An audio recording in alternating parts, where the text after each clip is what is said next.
What is up, Scrub Fam? I am back with another dual color discovery video. Today I'm going to be talking about and continuing to talk about the red-green cards. The red-green dual color cards are going to be incredibly impactful, as you can see just from the two deck lists I posted so far, from Jun Baby to now this deck here.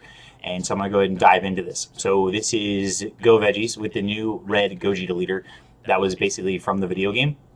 And if you haven't had a chance to get your hands on this leader, check it out. He is generically good, which I know can sound kind of bad to say, but on his front side, he draws a card and gets plus 5k. So sometimes he's a virtual plus 2 if your opponent ever has to combo out of the attack. It's almost like he drew an additional card. And then, of course, he has the upside of being able to awaken at 5 or less life. You untap one and draw one. So that is something I really like in this deck, is it can kind of lead to your most busted turns where you're just getting out a plethora of threats really, really fast. And so that early awakening lets that happen. The next thing, of course, is Awaken side. He has double strike consistently, always. And then when he attacks, draws a card. And then, of course, once per turn, choose one of your opponent's battle cards with 10k or less power and KO it. So this can get rid of like pesky threats you don't want hanging around. And, of course, any sort of blocker that may be getting in your way. Basically, your opponent's never going to be able to maintain a board state of weenies while this deck goes on. So let's jump into the first few things. The first things I want to talk about are the tech, right? There's 8 pieces of tech in the deck. There's 2 Unending Awakening, 2 Planet M2, 2 Dark Power, 4 Dark Power Black Matte Saiyan. So Dark Power Black Matte Saiyan is the premier card against a lot of the strategies that are trying to cheat things into play. And I really, really like having this card as a way to help awaken yourself, since it can kind of fill that role if you need to. And then, of course, like, it's really good in the Super Shenron matchup. We're playing 2 Planet M2 in the main deck, so this can help deal with stuff like Crisis Crusher, anything that punishes you for trying to do any sort of untap effect. Basically any one drop in the game right now this can kind of interact with, or any free blockers it can kind of interact with, which is kind of dope.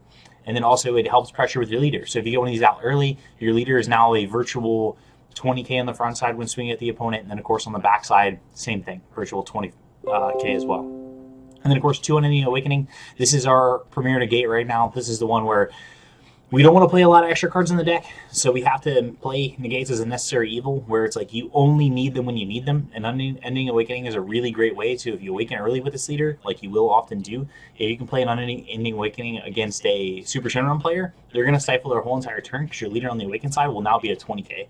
And so that shuts down the turn and gives you another window of opportunity to close the game out, which is incredibly impactful and what you need in that situation. So of course our sideboard would have more copies of that card as we move forward. So now let's go to the main heart of the deck. So of course you have your veggie package. You have 4 Saiyan Timur Kaba, 4 Unstoppable Ambition Caulifla, 4 Hit Awakening Kale. You have 4 Dauntless Kale, 4 Sister Attack Kale, 4 Bold Super Saiyan 2 Caulifla, 2 Impeccable Kaba. So the red cards and the green cards, of course, are all great. And for the first time ever, you now just get to actually play them all without having any sort of restrictions. So the worst part about playing Veggies back in the day was you would have to just charge 2 green to actually start. And that would basically stop you from being able to play like any of your red cards like until like turn 3, turn 4, etc. Whereas like now, if I go turn 1, charge a dual color card, since we're playing 6 dual color cards, we're going to be able to find them relatively easily. Turn 1, play a dual color card, rest mode. Turn 2, charge a green, play a Kaba. Turn 3, charge red or green. And then now you have access to playing your Sister Attack Kales for cheaper, and Stop Play Ambition Cauliflas for cheaper, and you can do that all within the same turn. So it makes your energy your energy restrictions a lot worse off than they were before, and so that allows this deck to put a ton of pressure on the opponent. So I love the dual color aspect with Veggies, and I really like them in conjunction with this leader, because this leader is a high pressure leader. And if you ever get that early awakening turn where you can get 5 or less life, untap 1, draw 1. If you untap 1, like whether if it's a red or a green, that's 1 extra Caulifla. That's 1 extra sister attack Kale that you get to deploy on the board that your opponent's going to have to deal with. And as you continue doing this, you continue accumulating more resources. Your opponent's not really going to be able to interact with you unless they're playing like mass removal, which decks right now don't really have the time to play. So this deck kind of punishes a lot of those strategies for it. So some cute interactions in the deck itself. Trunks Bridge of the Future, the fact that it finds virtually every card in the deck is incredibly good, and so that's why we play it. It helps us just find the Saiyan that we're looking for.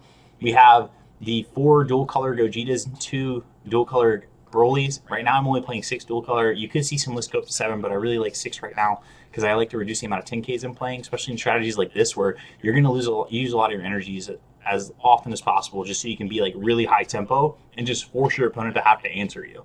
So the 4 Gogetas are great because they can come into play for as little as 1 energy and then just comboing cards. And then the Broly is a really great finisher if you ever get him down, because you can give him triple strike, which is pretty absurd. Of course, we have our 4 Dauntless Scale, which is allow for defense as well. So a lot of decks have a hard time getting through. And then if we're looking at our finishers, we have a couple. So we have Fearless Pan. This is going to come down and make your board gigantic, including your leader since you have a red leader. And then 2 Impeccable Super Saiyan Kabbas because he gets the 5k pump because your leader is red. And at the same exact time, his attack cannot, like your opponent can activate counter against it. So if you ever get an Impeccable Kabba on the board and then also have a Fearless Pan, like that turn, you're probably going to end up winning the game. But in general, this deck is going to be really good at trading with your opponent's resources since you're consistently pressuring them. They're going to have to spend cards from hand to stop you. They're going to have to spend the negates. They're going to have to go minus. And they're going to have to try and answer your board before they can start establishing their own strategy. But in general, here's the deck itself. This is Go Veggies with the new red Gogeta Leader from the video game. So if you get a chance, check this list out. I will go ahead and post the deck list down in the comments as well as a link to the Shinran's Lair page in which I have the deck list posted. So anyway, thank you guys so much for everything. Scrub fam is best fam. Okay, bye!